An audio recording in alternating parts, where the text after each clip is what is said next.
Louvado seja o Senhor. Bem-vindo a todos no estudo bíblico de hoje. Eu oro para que o Senhor abençoe a vocês, revele a sua mente para vocês e vos dê a graça de ser obedientes, a graça de sermos todos nós obedientes à palavra em nome de Jesus. Vamos orar juntos agora. Pai, queremos te agradecer hoje, bendizemos o seu nome pelo estudo bíblico, te louvamos pela alegria de estar na mesa com o Senhor e nos ensinando pelo seu Espírito. Oramos, Senhor, para que o gozo de aprender e o poder de ser obedientes conceda a cada um de nós hoje em nome de Jesus. Oramos para que o ensino não possa ser perdido em nenhum de nós, que possa penetrar os nossos corações, que possa influenciar as nossas vidas, que possa nos transformar completamente e iremos caminhar no caminho apertado que nos conduz para o céu em nome de Jesus. Oramos, Senhor, para que toda a graça que precisamos, toda a força, todo o poder para andar e firmarmos-nos firmes na sua verdade, na sua palavra, nos conceda em nome de Jesus. Abençoe a todos no estudo, sem exceção nenhuma, em nome poderoso de Jesus que nós oramos. Amém. Na segunda-feira passada, iniciamos o estudo de 1 Coríntios, que é a epístola do Paulo, a primeira. E começamos do capítulo 1 até ao 9. E hoje voltamos ao segundo estudo. E hoje estaremos considerando 1 Coríntios 1, do 10 até ao versículo 25. Vamos começar a ler o versículo 10. Ele diz aqui no 10: rogo-vos, porém, irmãos, pelo nome do nosso Senhor Jesus Cristo, que digais todos uma mesma coisa, e que não haja entre vós dissensões.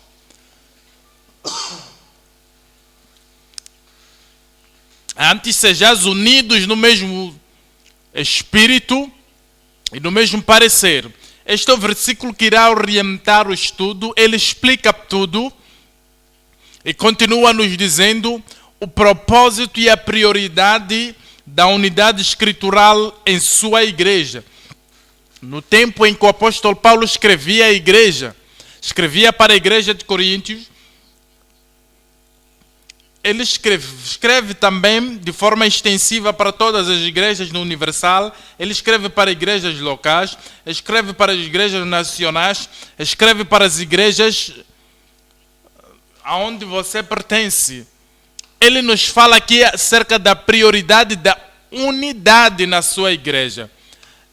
Você precisa de sublinhar esta palavra, sua igreja. Há momentos em que as pessoas fazem um erro muito sério em dizer a igreja deles. Minha igreja. É o que vamos fazer na minha igreja. Esta é a direção em que iremos tomar na minha igreja. Este é o plano que nós fazemos na minha igreja. É um grande erro, até uma transgressão. É como se alguém viesse para a sua casa literal, onde você vive, você construiu e tem todos os documentos que te dão, e tem ali toda a papelada que diz que essa é a sua casa, e essa pessoa vem, diz que quero ficar aqui nesta casa por um tempo na minha casa. Você vai olhar para ele e dizer: o que é que você está a dizer? Esta é a minha própria casa. Jesus Cristo, essa é a sua igreja. E Ele quer unidade perpétua, proveitosa, escritural na sua igreja. E esta é a prioridade. O apóstolo Paulo estava escrevendo para a igreja de Corinto, estava escrevendo para toda a igreja. Qualquer coisa que você fizer, qualquer coisa que você disser, qualquer coisa que você planificar, qualquer progresso que você fizer, aqui há uma coisa que tem que estar no topo de todas as suas decisões, de todo o seu entendimento.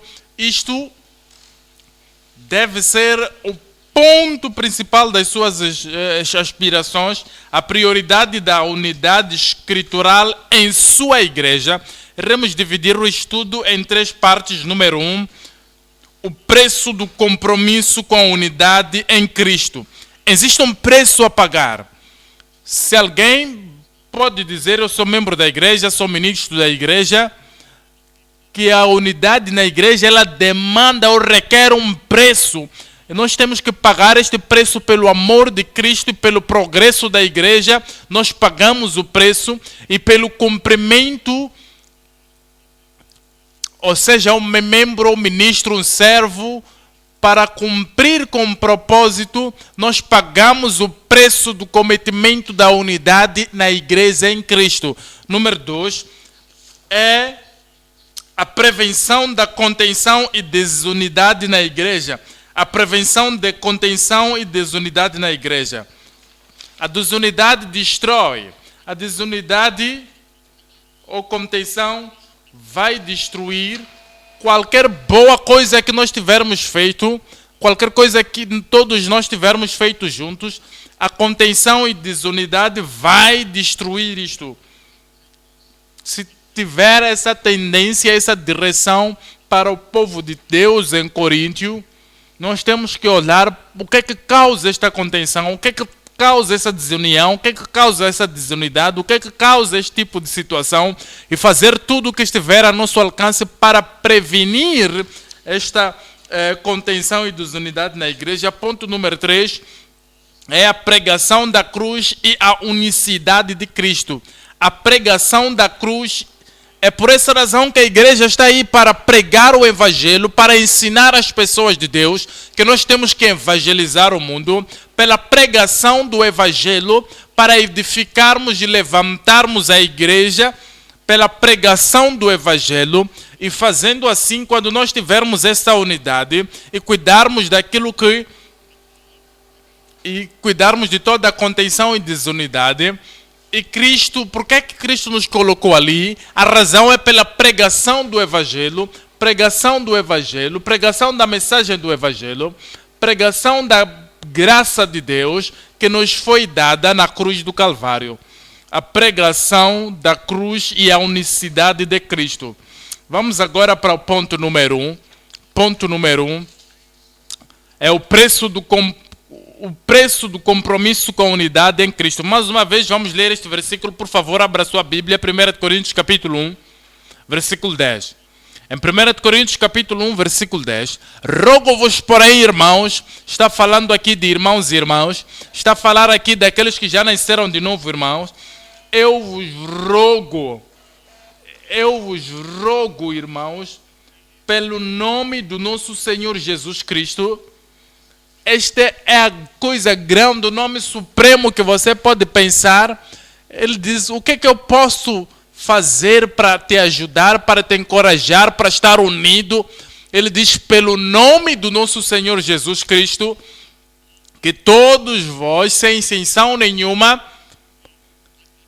digais todos uma mesma coisa e que não haja entre vós dissensões. Não haja qualquer tipo de dissensões, seja aqui divisão, sejam preferências, antes sejais unidos no mesmo sentido e no mesmo parecer. Não temporariamente juntos. Ele diz para que perfeitamente estejais juntos na mesma mente, no mesmo parecer. Ao olharmos para este versículo e lembrar-se que nós estamos considerando este versículo, nós podemos perceber aqui o preço que temos que pagar, a unidade que temos que ter em Cristo. 3 coisas iremos considerar debaixo deste primeiro ponto. O propósito da unidade dos mensageiros das Escrituras. Número 2, a unidade prevalecente entre os membros por meio da santificação. Número 3, está aqui a perfeita unidade do Espírito por sua causa. Número 1, o propósito da unidade dos mensageiros das Escrituras. Agora vos rogo, irmãos, pelo nome do nosso Senhor Jesus Cristo, que digais todos, sem exceção nenhuma, ministros e membros, que todos digais a mesma coisa e que não haja entre vós dissensões, antes sejais unidos no mesmo sentido e no mesmo parecer. Nós fomos ditos aqui no livro de Efésios capítulo 4, 3, nós precisamos de entender nós precisamos de fazer um esforço. Sabe, há pessoas que passam pela vida, dizem são cristãos, eles não fazem nenhum esforço deliberado para estar em união, não fazem nenhum esforço para pagar nenhum preço, mas o Senhor nos diz aqui que nós temos que nos esforçar para guardar a unidade no corpo da paz. Nós temos que lutar, batalhar, tentar tudo o que podemos. Assim que estiver em nossas mãos, temos que pagar o preço e dizer, vou desistir daquilo para que a gente possa estar unido, não irei seguir aquela direção para estarmos unidos, não vou roubar isto, não vou fazer isto contrariamente àquilo que o meu amigo, meu irmão, minha irmã, aquilo que eles esperam, eu farei de todas as formas para guardar a unidade do Espírito no corpo da paz. É isto que o Senhor nos chamou para fazer. No versículo 4, sabe, existe um corpo e um espírito. Ainda, ele diz tudo deve ser um. Existe uma unicidade do corpo, existe uma unidade do corpo, existe a unidade do corpo, existe uma coordenação do corpo. Ele está falando aqui da igreja, a igreja que tem os pés, falando de um corpo natural, tem pés, cabeças, boca e tudo trabalha em cooperação e coordenação um com o outro. Se um trabalha contrariamente ao outro, a desunidade, então há de haver aqui distração, vão se desviar, o corpo se desvia. Mas nós mantemos o corpo no mesmo espírito, ok? Ele funciona num único comando. E existe o Espírito Santo e um único corpo, e este Espírito habita em todos nós. Fomos todos chamados, nós iremos para o mesmo lugar, temos a mesma esperança de ir para o céu. Esta é a razão pela qual temos que estar unidos. Esta é a razão pela qual temos que ter uma unidade com propósito entre os membros e ministros, entre os mensageiros de Deus nas Escrituras. A unidade está baseada nas Escrituras, no versículo 5 do Efésios 4, um só Senhor, uma só fé, um Redentor, uma única fé, um batismo.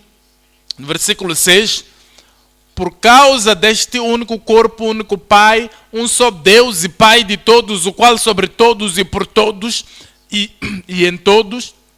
Ele nos diz aqui estes versículos, a razão pela qual temos que estar unidos e o poder e os lugares da nossa unidade. No livro de Filipenses capítulo 1, 27,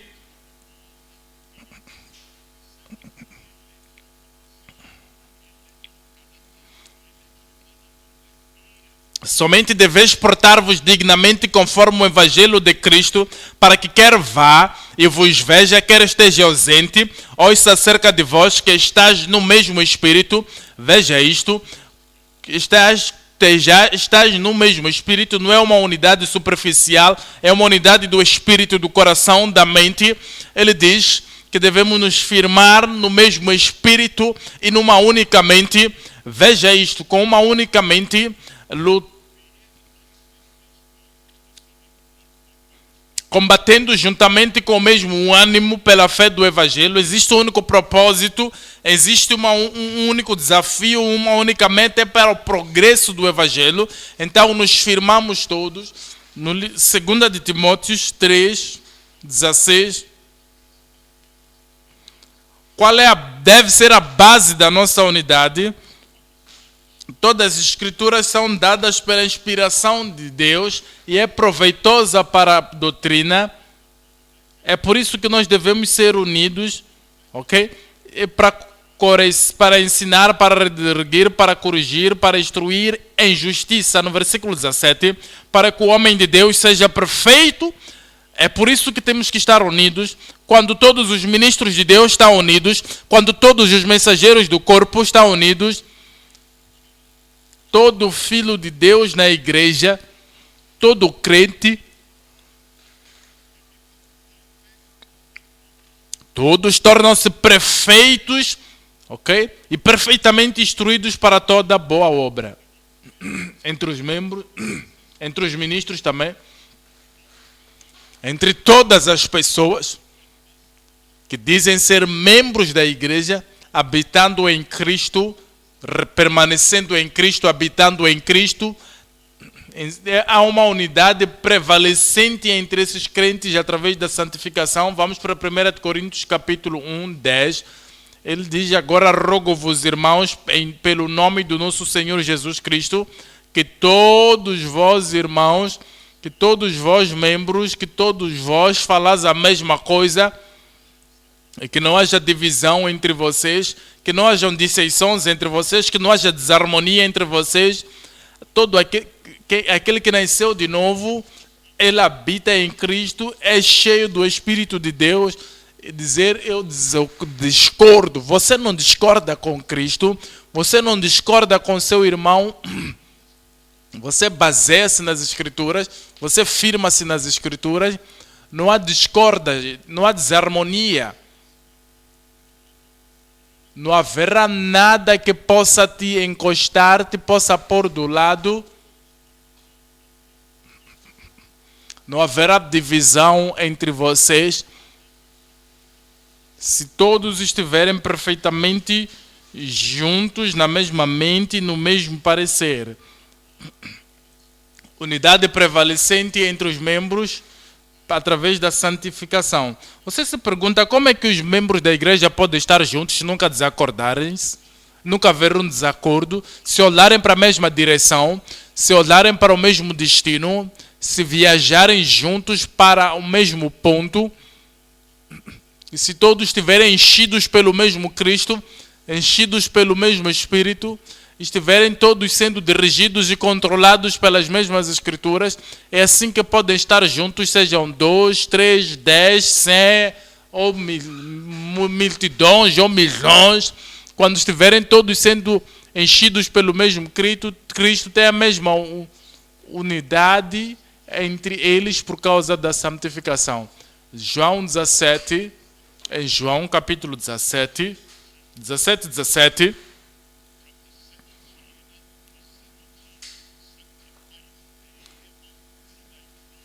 Santifica-os, na verdade a tua palavra é verdade. Há pessoas que dizem que quando você está salvo também é santificado. Quando você é salvo, é separado. Santificação é mais profundo do que ser separado. É Deus fazendo o trabalho de transformação no nosso coração. Dá um novo coração, lhes darei um novo coração. Tirarei o coração de pedra, lhes darei um coração de carne. Aqueles que dizem que quando somos salvos também somos santificados, se eles olharem para o resultado da santificação, você não encontra isso nessas vidas. Veja o versículo 21. Nos é dito aqui a razão pela qual Ele quer que sejamos santificados. Ele diz, nos santificará para que todos sejam um. Para que todos eles sejam um. Existem pessoas que interpretam mal isto. Vamos esquecer a Bíblia, vamos esquecer as Escrituras, vamos esquecer as diferenças, vamos esquecer a doutrina. Não é assim. Jesus não estava orando para as pessoas serem santificadas para que pudessem passar uma vista grossa sobre o pecado, sobre qualquer situação que desagrada a Deus.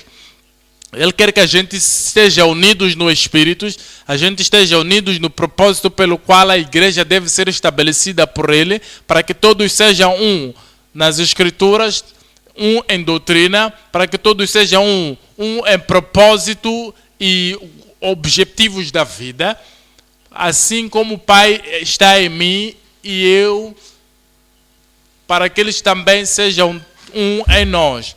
Você imagina isto aqui ser um em Cristo, um no Pai, um em nós? Diferente interpretação da Bíblia, divergência na direção por seguir, até estar contra o propósito de Cristo enquanto somos um nele, impossível.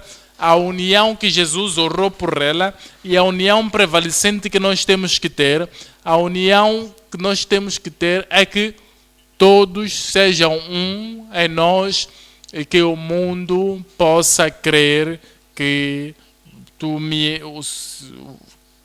que o Senhor me enviou.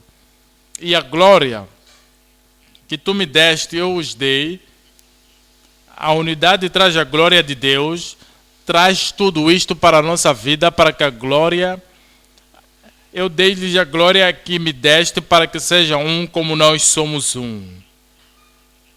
Sublinha isso na sua Bíblia, como nós somos um. O que é que isto significa? Eu, o Pai, e o Espírito Santo e o Filho, como nós somos um. Podes imaginar isto, Cristo sendo diferente do Pai em doutrina, sendo diferente do Pai em ensinamentos, sendo diferente do Pai em planos, em propósito, em objetivos. Jesus Cristo dizer, Pai, você pertence à sua denominação, eu pertenço à minha denominação, nós somos um superficialmente. Os anjos não podem observar, os anjos não podem dizer dessa unidade, mas nós somos unidos. Uma união verdadeira, uma união que vai fundo em todas as coisas e prevalece diante de todas as coisas. Esta é a união que a verdadeira santificação traz, para que sejamos um como nós somos um. No versículo 23, eu neles e tu em mim, para que eles sejam perfeitos em unidade e para que o mundo conheça que tu me enviaste a mim e que tens amado a eles como me tens amado a mim. Vamos nos unir, passa uma vista grossa da santidade, passa uma vista grossa, não é assim. Ele diz, eu neles e eles em mim.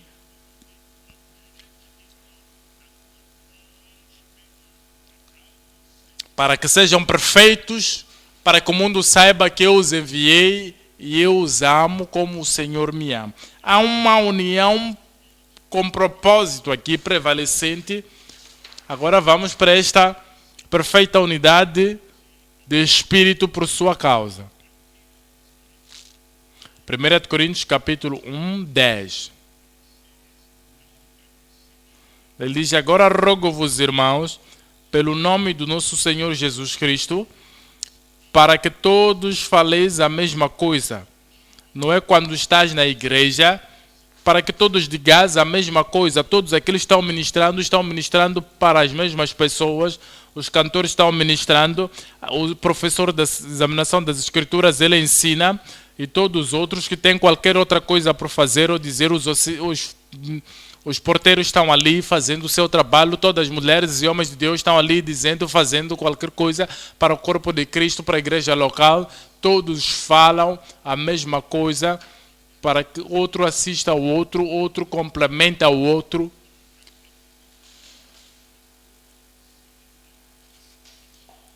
E tudo o que dizemos e fazemos irá seguir a mesma direção. É assim a igreja. Quando voltarmos para casa, todas as nossas diferentes casas, onde os crentes estão, não diremos nada. Irmão X não pode ouvir, irmã fulana não pode ouvir. Ele não gosta disso, não gosta daquilo. Mas todos falamos a mesma língua. Esteja na igreja, seja em casa, em qualquer ponto onde estivermos ou nos encontrarmos, falamos para os crentes e falamos para todas as pessoas, sobre qualquer pessoa na igreja do Deus vivo, que todos falamos a mesma coisa, todos testemunhamos a mesma coisa, estamos pregando, todos falamos a mesma coisa, em qualquer canto onde estivermos, para que todos, em todos os lugares, em todas as situações, para que todos digais a mesma coisa e que não haja entre vós dissensões. É assim como sabemos que estes são verdadeiramente nascidos de novo. É assim como sabemos que estes são verdadeiramente filhos de Deus, que não vivem uma vida superficial e que não vivem uma vida hipócrita e dizem alguma outra coisa, eu digo outra, os outros não podem ouvir, membros da igreja não podem ouvir. Isso traz divisão, né, de lado nos bastidores, fala mal dos outros. Estes não são filhos de Deus. Todos os filhos de Deus, todos os irmãos, eles falam a mesma coisa, para que não haja divisão entre vocês, não hajam dissensões entre vocês, para que todos sejais perfeitamente juntos, não superficialmente, não em línguas, juntos, não somente quando nos virmos cara a cara juntos, mas perfeitamente estarmos assim juntos, perfeitamente juntos. Esta união traz perfeição. O estar juntos ajuda-nos a aperfeiçoar a igreja, a aperfeiçoar tudo concernente a qualquer indivíduo. É isto que significa estar juntos e na mesma mente, no mesmo parecer. 1 Coríntios 2, 16. Veja o que nos é dito aqui. Porque quem conheceu a mente do Senhor para que possa instruí-lo? Mas nós temos a mente de Cristo. Não que iremos ter, nós já temos a mente de Cristo. Já estás santificado, estás purificado, a natureza adâmica já foi removida, a depravidade já foi removida, a raiz do pecado já foi removida daí.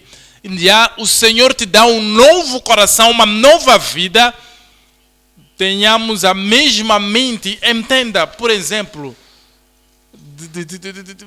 vamos lá tomar esta ilustração. A sua mente é exatamente como a minha. Os seus pensamentos exatamente como os meus. A sua paixão é exatamente igual à minha paixão. A sua busca, as suas aspirações iguais às minhas. Iremos decidir a mesma coisa. Iremos fazer plano da mesma coisa. Iremos ver da mesma forma. Iremos seguir a mesma direção. Entenda depois. Quando eu digo nós, não é somente eu, o apóstolo Paulo, o evangelista ou o profeta.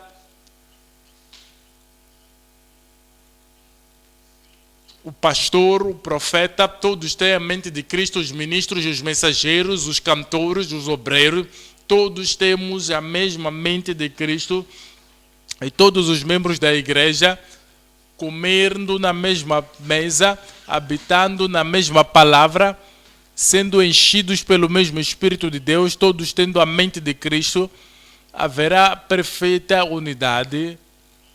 Mas quando tivermos a mente de Cristo, esta é a mente que nós temos que ter, e este tipo de mente que nós temos que falar, essa mesma mente que temos que viver a nossa vida. Romanos 10, 2. Romanos 10, 2, ele diz que não se conformeis com este mundo. Romanos 12, versículo 1, é isto que traz desunião. Quando parece estar conformado com este mundo, está olhando para a direção do mundo, está olhando para a direção do céu, haverá desarmonia e não vão se entender. Versículo 2, não vos conformeis com este mundo, mas transformai-vos pela renovação do vosso mente renovada, de todo membro, mente renovada, e a mente antiga já foi removida, a velha direção, a velha forma de pensar e viver já foi removida, e sede transformados pela renovação da vossa mente, para que experimenteis qual seja a boa, perfeita e agradável vontade de Deus. Nos diz aqui, no livro de Filipenses capítulo 2, Filipenses 2, 5, ele diz aqui, de sorte que haja em vós o mesmo sentimento que houve também em Jesus Cristo. O Senhor está disponível, ele diz que esta é a mente que vocês devem ter. Você é ministro, você é membro do corpo de Cristo, um cidadão celestial. Aqui está a mente que nós temos que ter. Quando as pessoas de Deus juntam-se e todos seguimos a mesma direção, aqui está a mente de Deus. Eu tenho a mente de Deus, ela tem a mente de Deus, ele tem a mente de Deus. E de repente uma pessoa isolada dizer, eu tenho uma outra mente.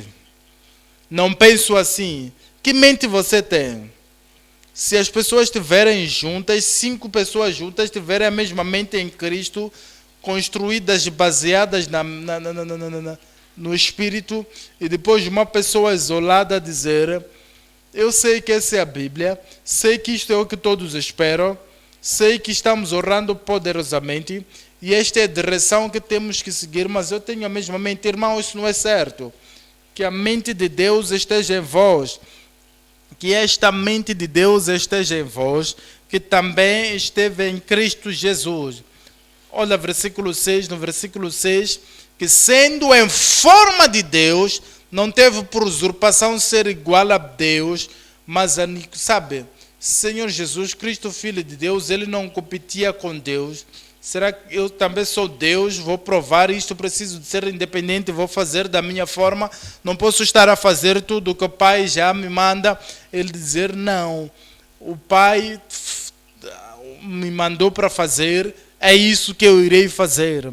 Ele suspendeu os atributos da divindade, aquele que sendo na forma de Deus não teve por usurpação ser igual a Deus. Quando você tem a mente de Deus, quando você tem a mente de Cristo, quando você tem a mesma disposição que Jesus Cristo teve, você suspende qualquer que seja a coisa que você pensa sobre si, como Jesus Cristo na forma de Deus, mesmo assim não quis ser igual a Deus. Veja o versículo 7.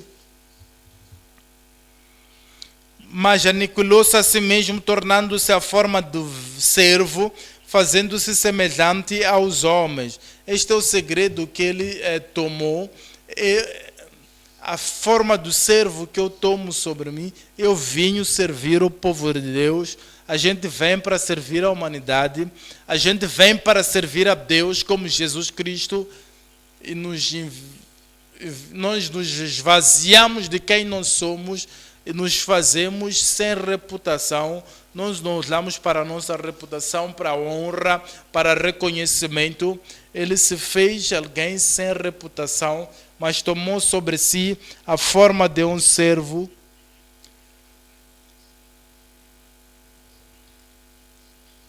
Fazendo-se semelhante aos homens. No versículo 8, e achado na forma de homem, humilhou-se a si mesmo e sendo obediente até a morte, morte da cruz. Essa é a expectativa que você deve ter, que eu devo ter, que todos devemos ter, a mente de Cristo, e com esta mente de Cristo que nós temos um propósito escritural. Vamos agora para o ponto número 2. Estamos olhando para 1 Coríntios capítulo 1, 11. 11.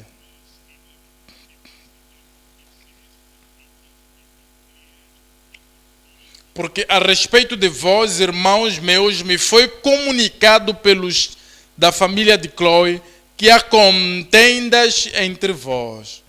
O apóstolo Paulo não estava em Coríntios neste momento. Ele já tinha gastado algum tempo em Coríntios, quando o trabalho estava ainda no nível de fundação, pregou o evangelho ali para eles. Ele trouxe muitos deles para a graça de Deus. E Paulo, assim como Deus lhe disse, não temeis, porque eu tenho muitas pessoas neste lugar. Ele lhes colocou ali, ele ficou ali. Ele lhes trouxe no reino pela pregação do evangelho. Depois disso, ele ministrou, deixou as outras pessoas ministrarem ali. Apolo ministrou ali. E Pedro agora estavam tomar posicionamentos. Eu prefiro este, prefiro aquele. Essa é a desunidade que veio no seu meio. O apóstolo Paulo disse: me foi declarado, irmãos. Ele disse: meus irmãos, eu estou unido convosco, e qualquer coisa que vocês disserem, sou de Apolo, sou de Cristo, eu ainda vos conto como vosso líder, e vocês são meus irmãos. Ele disse: me foi declarado, me foi comunicado pelos da família da Chloe, que estás a ver aqui, a casa de Chloe,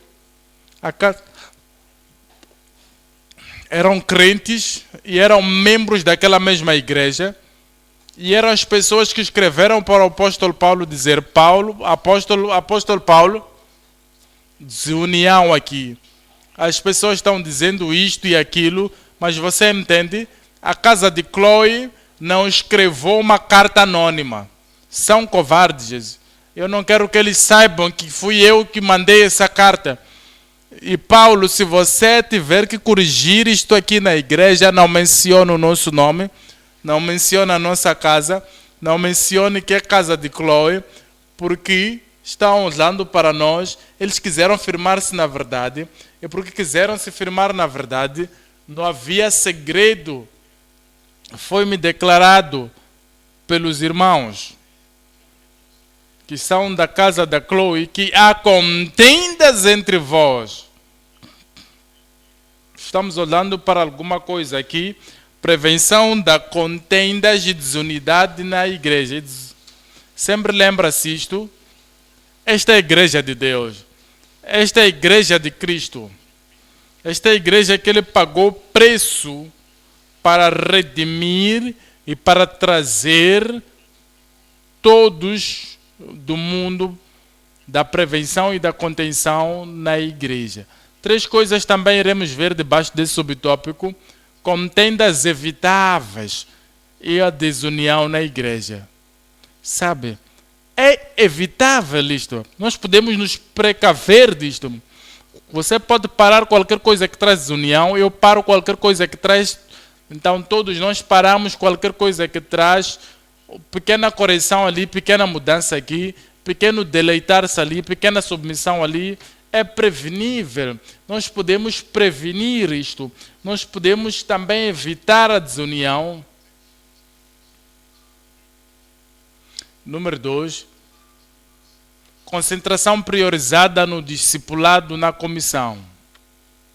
Quando você tem uma prioridade, que isto é o que Cristo mandou fazer,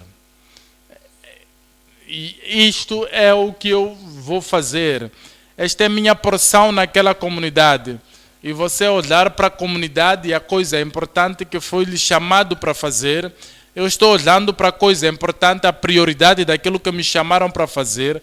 Quando você prioriza, quando você se concentra e se consagra neste discipulado, naquilo que o Senhor mandou fazer, haverá unidade, haverá consagração perpetual para a doutrina da cruz. Consagração perpétua à doutrina da cruz. Número 1, contendas evitáveis de desunião na igreja. Estamos voltando para 1 Coríntios 1, a partir do 11, porque a respeito de vós, irmãos meus, me foi comunicado pelos da casa da família de Chloe, que há contendas entre vós. Não é deve haver, há aí contendas entre vós. O apóstolo Paulo não disse isso, não colocou isso debaixo do tapete, não fala disso. O tempo vai cuidar disso, o tempo vai resolver o problema. Não fale de nenhum problema, faça uma vista. Não. Ele diz, há aqui o Espírito Santo de Deus e por via disso nos foi informado que há contendas entre vocês. No versículo 12, quero dizer com isto que cada um de vós diz, eu sou de Paulo, eu sou de Apolos, eu sou de Cefas, eu sou de Cristo. Sabe o que eles estavam a fazer? Estavam dividindo a igreja em partes. Alguns vêm debaixo de Paulo, alguns debaixo do Apolo, alguns Cefas. Eles diziam, não reconhecemos nenhum homem é nosso líder, nenhum homem é nosso pastor que vai nos dirigir. Nós somos de Cristo. Isto foi a parte pior deles, porque você pode dar desculpas e dizer, isto não é o que o Paulo diz, mas eu não sou da parte do Paulo, eu não sou de Apolo, eu sei o que Cefas disse, isso não me preocupa, eu sou de Cristo, e iam esconder todas as suas ações, tudo o que eles fizessem debaixo daquilo que Cristo, que não... Esta é a razão da contenção entre eles. No versículo 13. Está Cristo dividido, foi Paulo crucificado por vós, ou fostes batizados em nome de Paulo. Estás a ver aqui? Este foi o tipo de contenção que foi evitável. Você não precisam de fazer tudo isto, receberam o Evangelho, nasceram de novo, não preciso de ir em diferentes partes. Sabe o que trouxe contenção entre eles? Veja Provérbios 13, 10.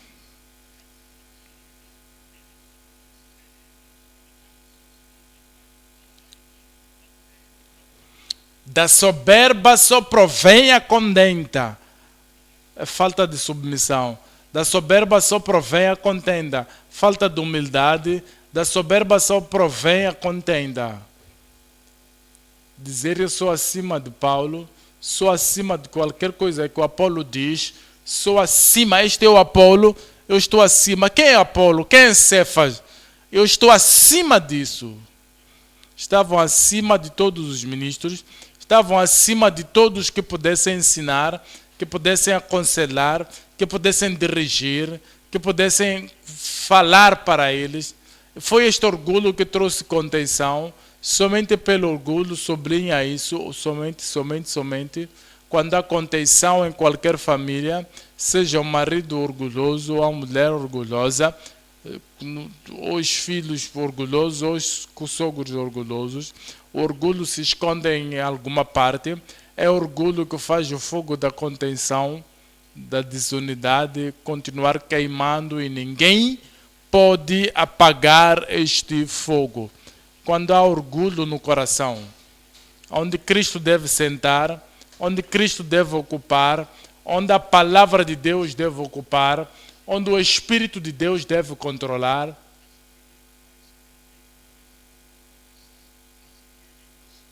Este cristão já afastou do seu coração Cristo e agora Cristo está ali sentado do lado. E o orgulho está ali, lhe conduzindo, lhe orientando, dizendo não aceita nada de ninguém. Ninguém pode dizer que você pode ser isto. Levanta a sua mão, levanta a sua voz, levanta a sua própria ideia.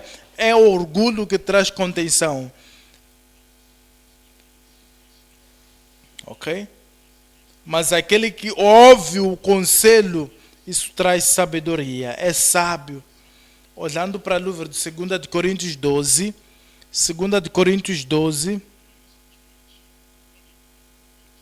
12, 20, eles poderiam evitar isto, o orgulho, a contenção.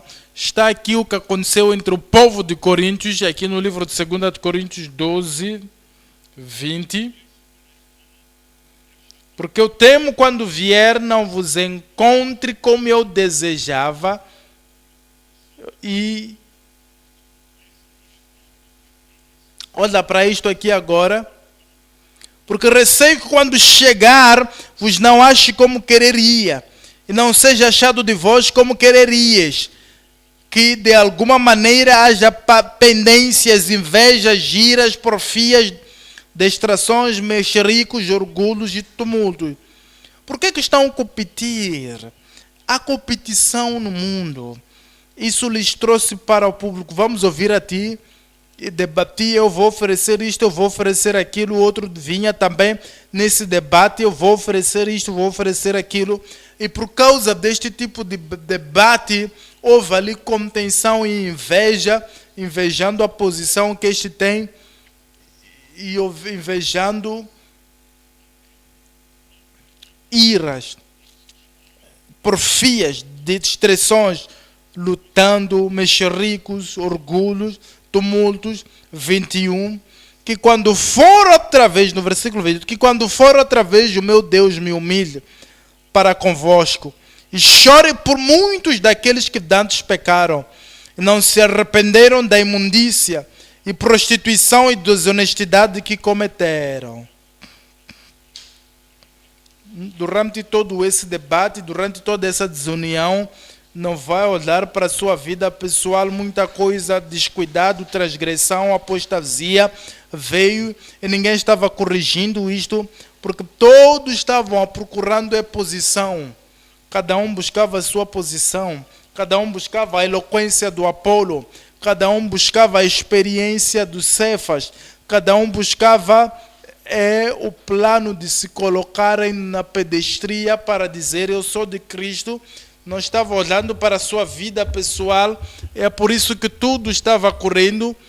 Ele disse, possa chorar por muitos que pecaram antes e não se arrependeram da imundícia, da prostituição que dantes cometeram. Pecado atualmente traz contenção. Apostasia traz contenção. Lutas trazem contenção. Mas tudo isso é evitável. Se todos olharmos para a nossa vida pessoal e nos aproximarmos da palavra de Deus de forma pessoal e interiorizarmos a palavra de Deus, seja ela vindo do Paulo, seja ela vindo do Apolo, vindo do Pedro, vindo do Evangelhos que nós lemos antes de Cristo, se nós tomarmos tudo isto junto e interiorizarmos a palavra de Deus, a nossa preocupação é ser santo, justo, a nossa preocupação é estar no centro da vontade de Deus e ir para o céu. Não haverá divisão, não haverá desunião, não haverá contenção, não haverá desacordo entre nós. Toda essa contenção é evitável. Número 2.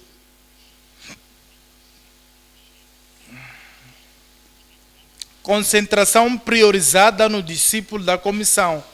1 de Coríntios 1, versículo 14.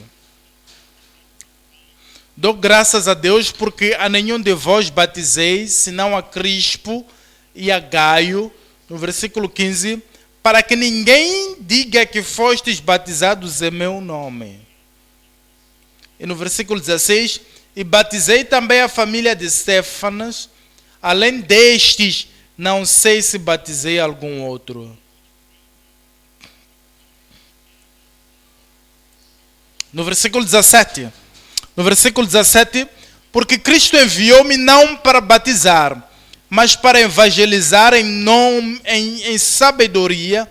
Cristo não me enviou para batizar, mas para pregar o evangelho. O que é que Paulo está dizendo? Será que está dizendo que o batismo nas águas não é importante? Não é isso. Ele estava dizendo que eu tenho uma grande comissão para pregar o evangelho. Ele disse, aqueles que crerem, batiza-os. Mas sabe, eu tenho ajudadores, tenho suportadores. Quando eu prego, eu lhes trago para o reino. Depois eu transfiro o batismo para as outras pessoas, para pastores locais ali, para pregadores locais ali.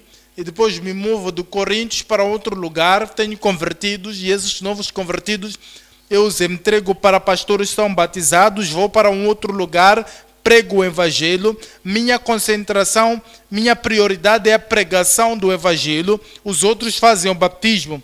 Veja aqui o Mateus 28, 19.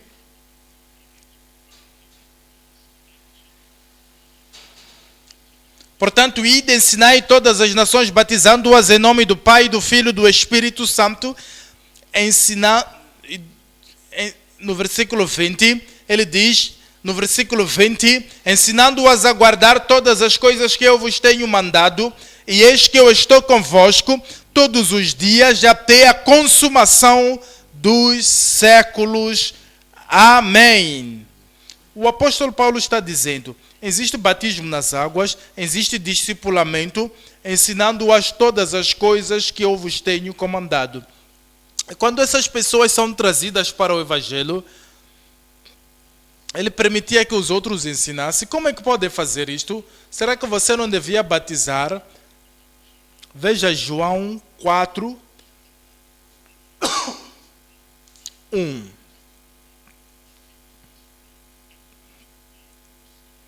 Veja o processo e o padrão aqui do Senhor Jesus Cristo.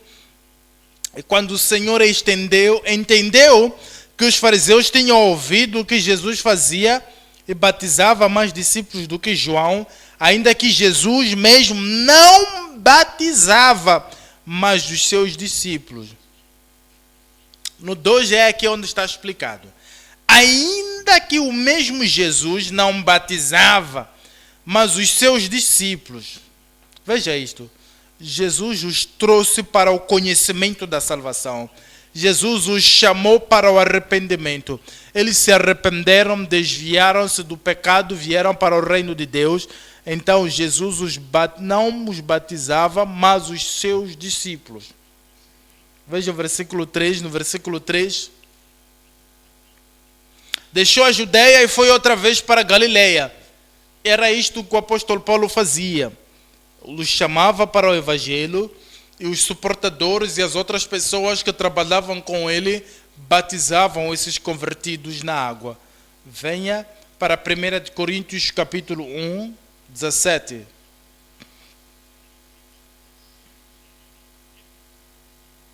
Aqui está uma concentração perpétua para a doutrina e consagração para a doutrina da cruz.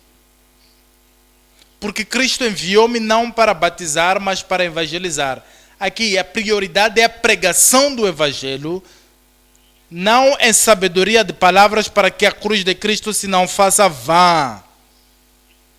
Ele diz, está aqui a minha prioridade, está aqui o padrão da minha vida, está aquilo que eu faço, aquilo que eu enfatizo, a doutrina de Cristo, da cruz. Veja o versículo 18.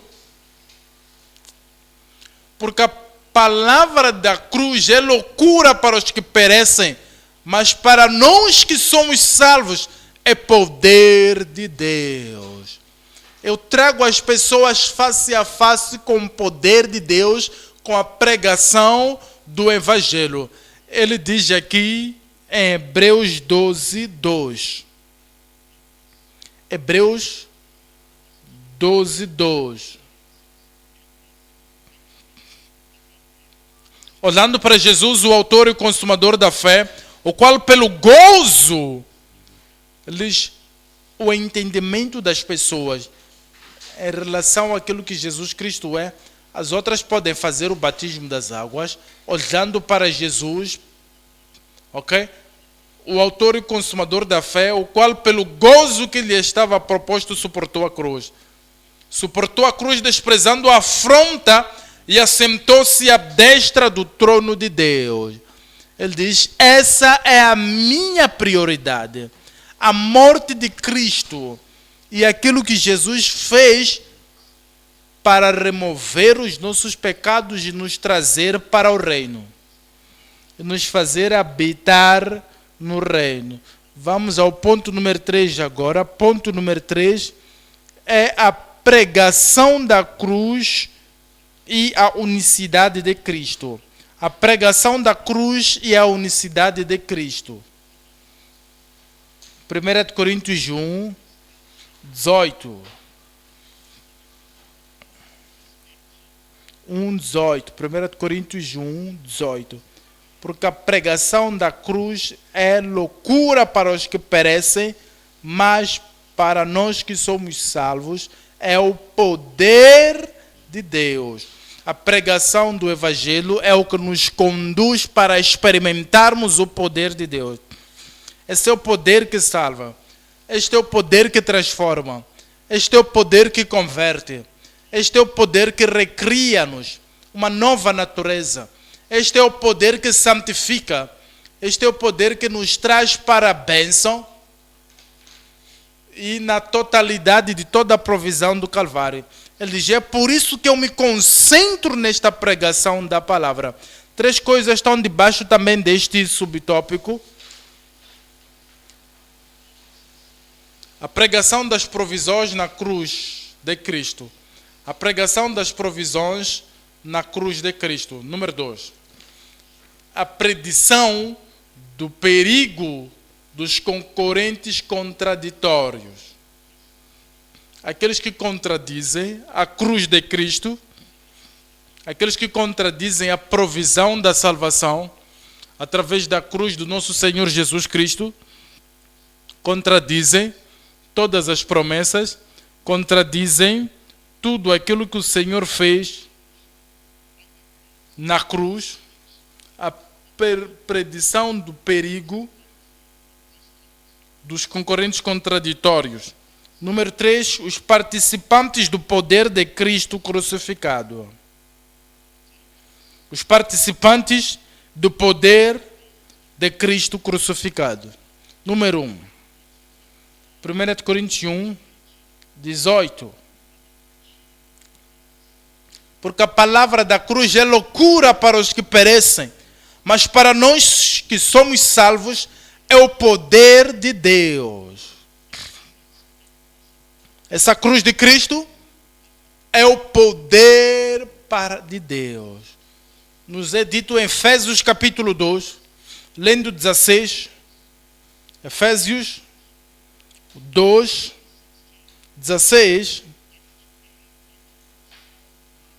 E pela cruz reconciliar ambos com Deus em um corpo, matando com ela as inimizades. Nos diz: aqui está o que os judeus se reconciliam com Deus. Está aqui como os gentios se reconciliam com Deus, tanto os gentios como os judeus, é pela cruz de Jesus Cristo. É pela morte na cruz do Calvário. É pelo sacrifício da cruz. É pelo sofrimento. Ele matou a inimizade entre os pecadores de Deus, a inimizade entre os judeus, entre os religiosos, entre os idólatras e os gentios. Cristo já matou essa idolatria lá na cruz do Calvário. No versículo 17, diz no 17: e vindo ele evangelizou a paz a vós que estavas longe e aos que estavam perto. São os judeus.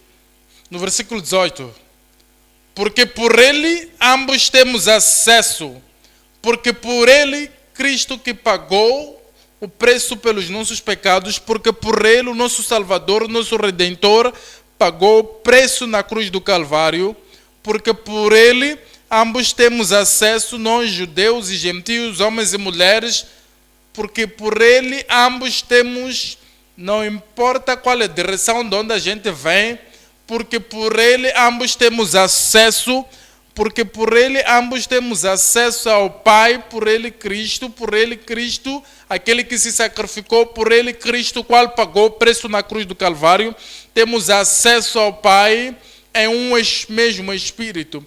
No versículo 19, no 19, assim que já não sois estrangeiros, nem forasteiros, mas concidadãos dos santos e da família de Deus. No versículo 20, edificados sobre o fundamento dos apóstolos e dos profetas, de que Jesus Cristo é a principal pedra da esquina, no qual todo o edifício, no 21, no qual todo o edifício, bem ajustado, cresce para templo santo no Senhor. 22, no qual também vós juntamente sois edificados para a morada de Deus em Espírito. É o que a cruz fez. É o que o poder da cruz faz.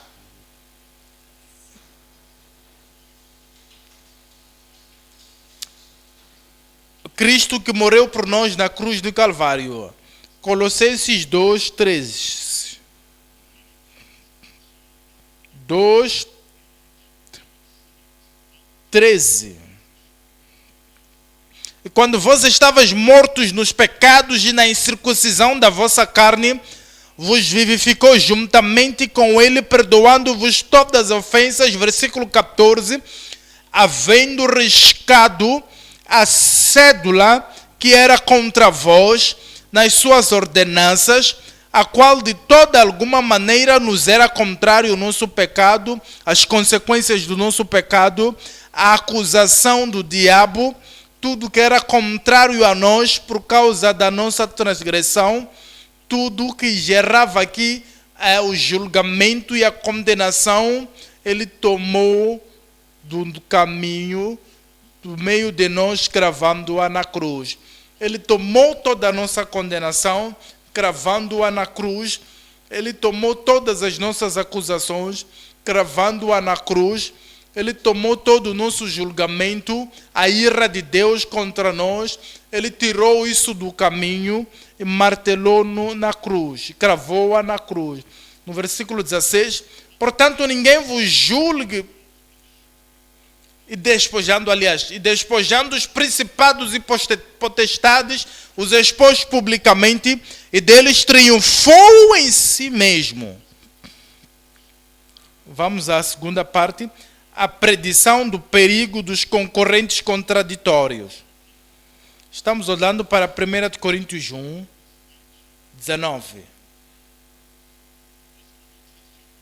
1, 19.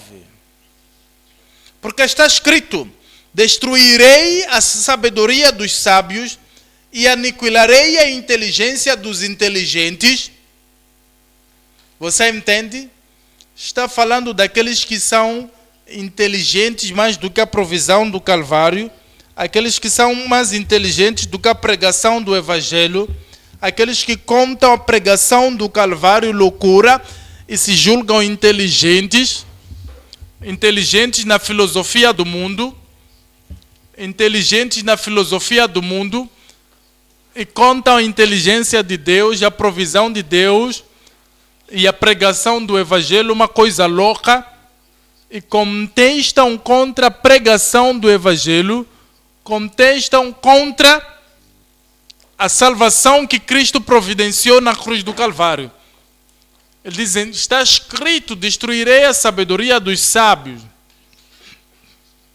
e trarei a nada, aniquilarei a inteligência dos inteligentes. No versículo 20, onde está o sábio?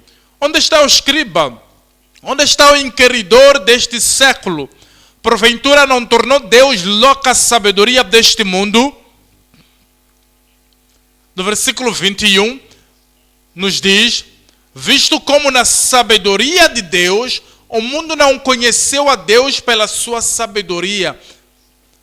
As filosofias, o mundo pelas suas literaturas, o mundo pelas suas políticas, o mundo pelas suas tradições, o mundo pelas suas boas obras, o mundo por tudo aquilo que é sua natureza religiosa, não conheceu a Deus, não aprove a Deus pela loucura da pregação lhe salvar. 22. Porque os judeus pedem sinal. Os judeus pedem sinal, os gregos buscam sabedoria. Mas a sua sabedoria não lhes permitiu submeter-se à sabedoria de Deus e à salvação de Deus. Abandonaram a palavra de Deus e proclamavam-se ser inteligentes, mais inteligentes do que as Escrituras, mais inteligentes do que os planos de Deus da redenção. Jeremias 8, 9. Em Jeremias 8, 9, nos é dito aqui: os sábios foram envergonhados, foram espantados e presos, e eis que rejeitaram a palavra do Senhor, que sabedoria pois teriam. Rejeitaram a palavra do Senhor, rejeitaram a provisão do Senhor, rejeitaram a salvação do Senhor, rejeitaram a pregação da cruz. E que sabedoria pois teriam? Estão condenados porque rejeitaram a sabedoria de Deus, rejeitaram a palavra de Deus, rejeitaram a provisão de Deus, rejeitaram a salvação de Deus, e a sabedoria se tornou loucura. Voltemos para 1 Coríntios 1, 18. 1, 18. Estamos olhando aqui para os participantes do poder de Cristo crucificado. Os participantes do poder de Cristo crucificado. 1 Coríntios 1, 18. Porque a palavra da cruz é loucura para os que perecem, mas para nós que somos salvos, apóstolos, profetas, evangelistas, pastores, professores, para nós, dispenseiros dos mistérios do reino de Deus, para nós, os servos de Deus, para nós, os crentes, para nós, do Efésios, nas nossas igrejas de hoje, mas para nós, os crentes em todo lugar, para nós que somos salvos é poder de Deus. Salvação é real. Transformação que veio como resultado da pregação da palavra de Deus é real. Para nós que somos salvos, é o poder de Deus. No 23. Mas nós pregamos a Cristo crucificado. Cristo crucificado é isto que produz, que providencia a nossa salvação. Cristo crucificado é o que providencia a nossa redenção. Cristo crucificado, nós pregamos o Cristo crucificado. Pregamos a Cristo crucificado, que é escândalo para os judeus e loucura para os gregos. 24. Mas para os que são chamados, tanto judeus como gregos, lhes pregamos a Cristo, o poder de Deus e a sabedoria de Deus. Para nós que somos salvos, para nós que somos chamados e respondemos a esta chamada a Cristo, é o poder de Deus, é a sabedoria de Deus. No 25,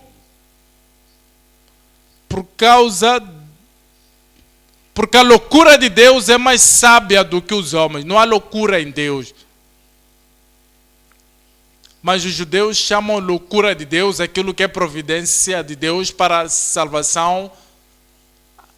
Ok? Essa loucura que vocês chamam de loucura é mais sábia do que toda a sabedoria dos homens. Toda a sabedoria dos homens não pode trazer transformação, toda a sabedoria não pode trazer redenção para uma vida, mas é a loucura de Deus, que a vergonha do Evangelho, que é mais sábia do que a sabedoria dos homens. É mais forte. A fraqueza de Deus é mais forte do que a dos homens. Quando nós cremos em Cristo Jesus, na Cristo crucificado, os nossos pecados são removidos. Ele torna-se o nosso substituto.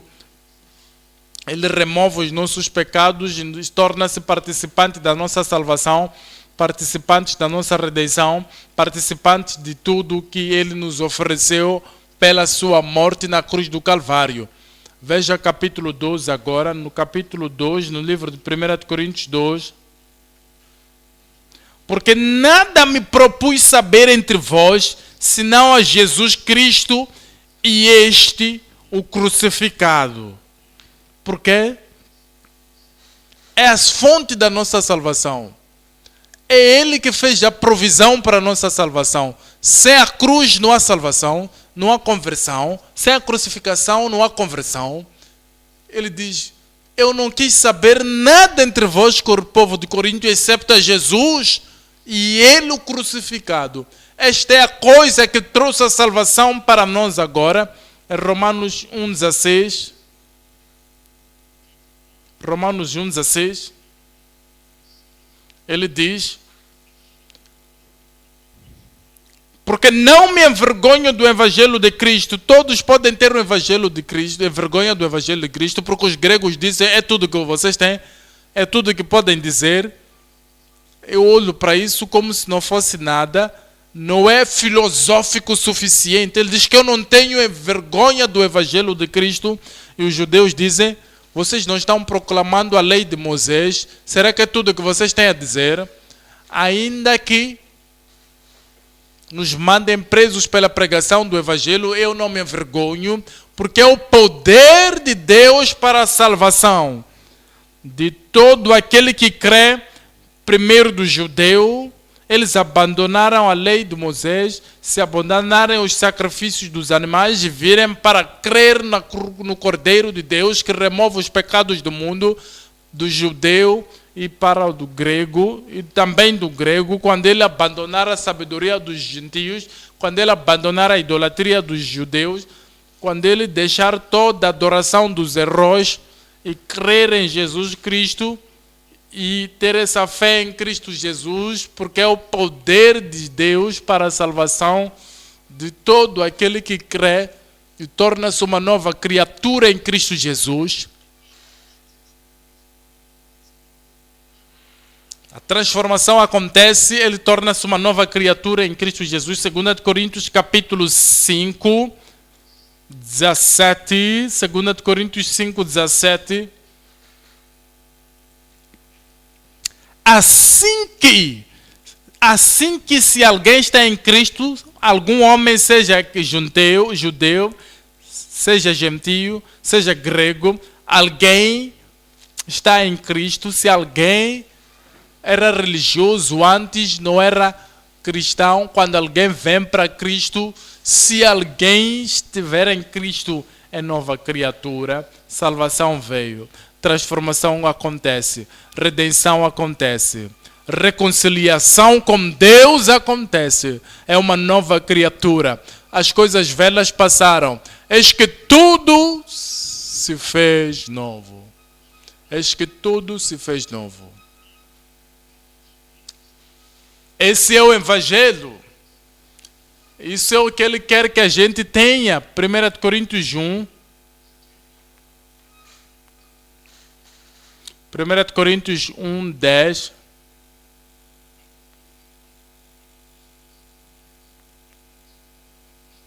Rogo-vos, porém, irmãos, pelo nome do nosso Senhor Jesus Cristo, que digais todos uma mesma coisa, e que não haja entre vós dissensões. A segurança no seu nome, a redenção no seu nome, a provisão no seu nome, tudo aquilo que Ele providenciou para nós na cruz do Calvário. Eu rogo-vos, irmãos, porém, irmãos, pelo nome do nosso Senhor Jesus Cristo, que digais todos a mesma coisa. Há o suficiente para falar no Evangelho. Há o suficiente para proclamar no Evangelho. O Evangelho para todos, a transformação para todos, o verdadeiro Evangelho, o Evangelho glorioso, que todos faleis a mesma coisa. Não se desvia, não há debate, mas todos falais a mesma coisa. Que não haja divisão entre vocês, não haja divisão na doutrina, não haja divisão no discipulamento, não haja divisão na nossa dedicação para o Senhor, não haja divisão na nossa entrega no caminho onde temos que seguir, não haja divisão na igreja do Deus vivo, não haja divisão em qualquer tipo de... para que todos sejam perfeitamente juntos nesta proclamação do Evangelho, para que em tudo que Cristo tornou disponível, para que todos sejam juntos na santificação, no sacrifício do nosso Senhor Jesus Cristo, no serviço do nosso Senhor Jesus Cristo, para que não apenas possam se ajuntar temporariamente, temos que estar perfeitamente juntos, da mesma mente, tendo a mente de Cristo. Eu tenho a mente de Cristo, tu tens a mente de Cristo, todos temos a mesma mente de Cristo. Quando todos tivermos a mente de Cristo, a mensagem de Cristo, teremos o ministério de Cristo, teremos a motivação no ministério e os motivos de Cristo, teremos a manifestação do seu Espírito, o mesmo poder, o mesmo desafio, o mesmo objetivo, a mesma direção. É isto que Ele quer para a sua igreja. Para que todos tenhamos a mesma mente, a mesma decisão, na mesma atividade, da mesma paixão, no mesmo destino que estamos buscando, é o que nos chama para sermos hoje, é o que Ele nos chama para sermos. Isto tornou-se a prioridade nas Escrituras, a unidade na sua igreja.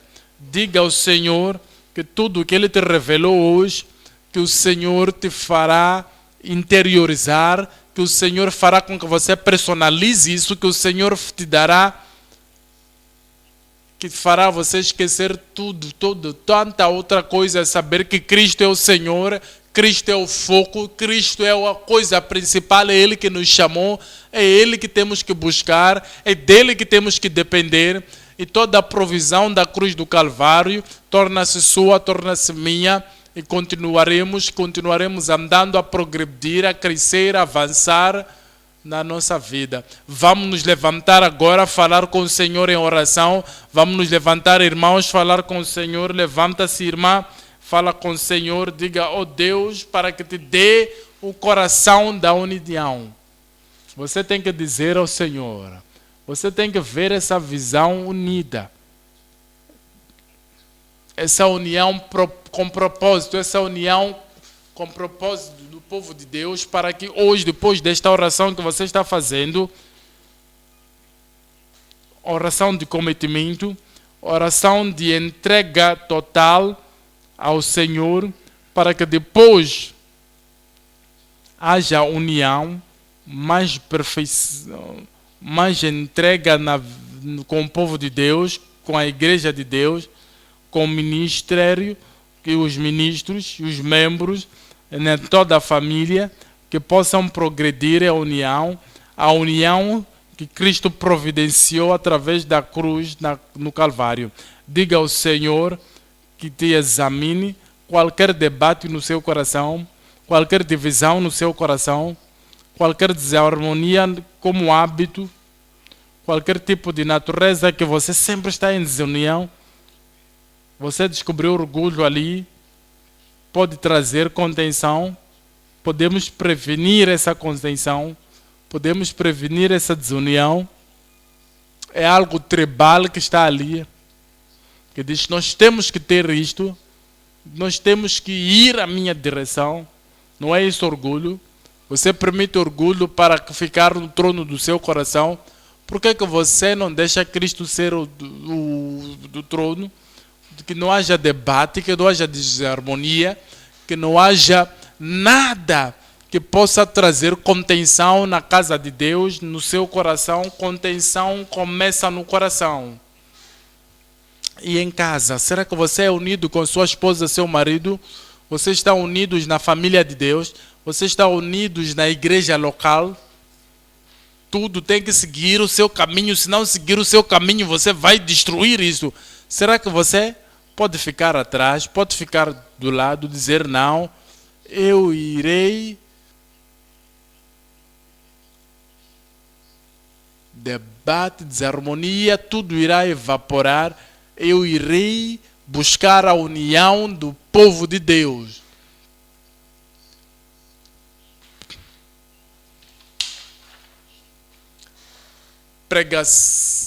Quando há priorização daquilo que é a pregação do Evangelho, mães e mães não vão lutar diante de um bebê novo, de abandonar o bebê, deixar o bebê, pôr o bebê do lado, não alimentar o bebê, não nutrir o bebê, nos batendo um ao outro, haver violência doméstica e o bebê ser negligenciado. A mesma coisa na igreja. Não há necessidade de luta, não há espaço para lutas. Há bebê por serem cuidados, já recém-convertidos para serem cuidados e serem discipulados, e nos entregarmos ao discipulamento do povo na igreja. Há um mundo para ser evangelizado, e há uma igreja para ser edificada, e há crentes por serem edificados e serem tornados maduros. Não há chance, não há espaço para divisão, para contenção e para luta. Concentração, prioriza a concentração, consagração no trabalho do Senhor. Consagração perpétua na doutrina da cruz. É isso que temos que buscar. É isso que você tem que ter na sua mente, na sua vida, no seu coração. Não há nada para pensar, não há nenhuma outra coisa para pensar. Você não deve desenvolver estratégias. Você tem que fazer estratégias, fazer tudo o que é necessário para que a igreja cresça. Você tem que afirmar-se pela propagação do Evangelho, pela pregação do Evangelho. Não há tempo, não há chances para contenção. Consagra tudo o que você tem na pregação do Evangelho. Previna a contenção, seja participante do poder do Cristo crucificado. Deixa o Senhor Ele mesmo te ajudar para que você se firme nas palavras do Senhor. Prevenir a contenção, prevenir as divisões, prevenir o orgulho, prevenir qualquer coisa que possa te desviar daqui e de lá. Foca-te no Evangelho.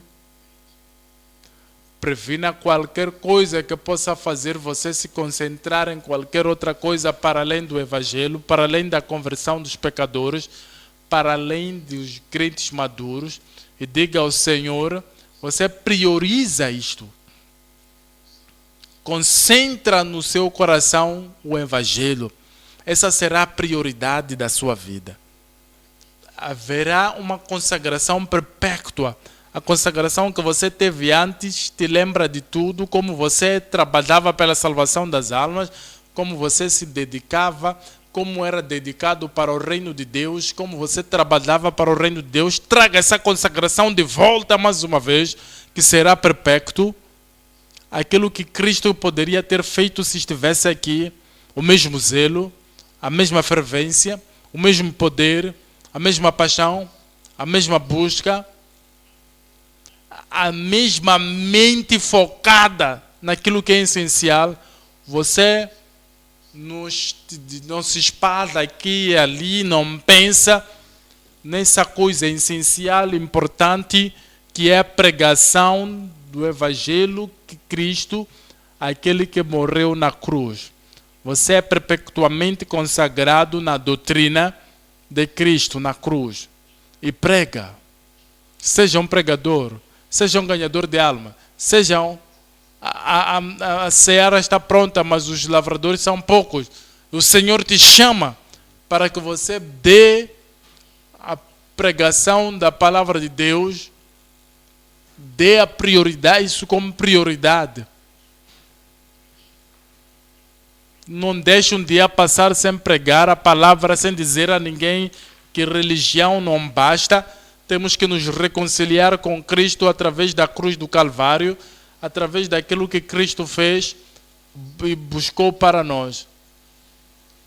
Depois, advertir os pecadores da sua condição adâmica, se eles rejeitaram o Evangelho, se eles não aceitarem o Evangelho, se eles não crerem no Evangelho, há um perigo. Cristo disse: "Dê a todo mundo, pregai o Evangelho para toda criatura. Aquele que crer e ser batizado será salvo. Aquele que crer, aquele que não crer, aquele que contradizer, aquele que argumentar, aquele que pensar ser mais inteligente que o Evangelho, mais inteligente do que Deus, mais inteligente do que o sacrifício do Senhor Jesus Cristo, que essa pessoa, aquele que não crê, será condenado. E ao pregar, ele seguirá, prega confidentemente, prega de forma poderosa, desenvolva-te para que pregues o Evangelho, treina-te para que pregue o Evangelho sem olhar para trás. Concentra-se nessa pregação do Evangelho. Seja participante do poder de Cristo. E faça as outras pessoas participantes do Evangelho de Cristo. Há um poder que converte. Há poder que santifica essas pessoas a quem você lhes prega. Faça os participantes desse poder santificador da cruz do Calvário, do Evangelho, Cristo crucificado. Há um poder que vence. Eles receberão um poder depois do Espírito Santo vir sobre vós e ser-me-eis testemunhas em Jerusalém, Judeia, Samaria, em todas as partes da terra. As pessoas que te ouvirem, assim como você tem um poder vencedor, o poder que vence, o poder do Espírito Santo, sendo participantes, ajudando as outras pessoas, sendo também participantes. Lembra-te, ao trazer a oração para a conclusão, o Senhor quer que a gente tenha união. União perfeita, união permanente, união progressiva, união prática, visível, que todos podem dizer, outros podem ver, que você e eu estamos unidos em uma única coisa, estamos unidos no Evangelho, estamos unidos na chamada que o Senhor nos deu. Diga ao Senhor: aquilo que Ele faz que seja permanente, aquilo que Ele fez no seu coração, no meu coração, no coração de cada um de nós, como líderes, como ministros, como mensageiros do Senhor, ministros do Evangelho, aquilo que Ele fez no nosso coração deve ser permanente. Não pode ser todo dia voltar para a cruz. Todos os dias temos a mente de Cristo. Todos os dias possuímos a mente de Cristo. E a união será permanente e perfeita. Pai, bendizemos o seu nome por aquilo que aprendemos hoje. Obrigado pela palavra. Obrigado pela verdade. Obrigado pela chamada na nossa vida. O Senhor, oramos para que esta chamada se cumpra em nome de Jesus. Ajuda-nos a sermos perfeitamente unidos juntos. Ajuda-nos a sermos unidos de forma propositada. Ajuda-nos a sermos unidos na pregação do Evangelho. O mesmo Evangelho, a mesma palavra, a mesma doutrina.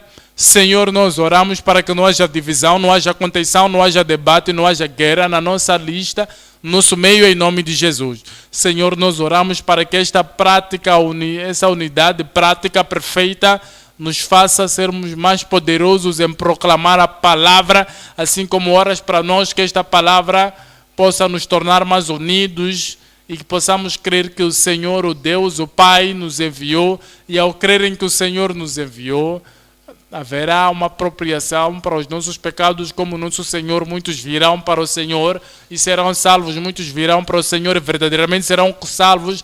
Muitos virão para o Senhor e habitarão e permanecerão no Senhor em nome de Jesus. Oramos, Senhor, para que ao pregarmos possas manifestar-se na vida, nos corações das pessoas, que haja poder salvador, que haja novas criaturas transformadas pelo poder do Evangelho em nome de Jesus. Ao pregarmos e proclamarmos a sua mente, haja poder santificador, porque purifica os corações das pessoas, assim como o Senhor purifica as nossas mentes em nome de Jesus. Senhor, nós oramos que haja poder espiritual, dinamite em cada vida, que aqueles que foram salvos e santificados, que haja dinamite do Espírito, que estará na vida de cada um de nós, nos dê coragem, falta domínio para vivermos uma vida sem compromisso em nome de Jesus. Oramos para que o Senhor nos ajude a permanecermos com tudo aquilo que o Senhor nos ensinou, para que vejamos a face do Senhor, assim como o Senhor é um com o Espírito, o Filho, Deus Filho, que assim também sejamos um. Te louvamos porque sabemos que o Senhor respondeu em nome poderoso de Jesus. Amém. Obrigado, Deus vos abençoe. O trabalho de Deus, o trabalho da graça na sua vida seja permanente em nome de Jesus.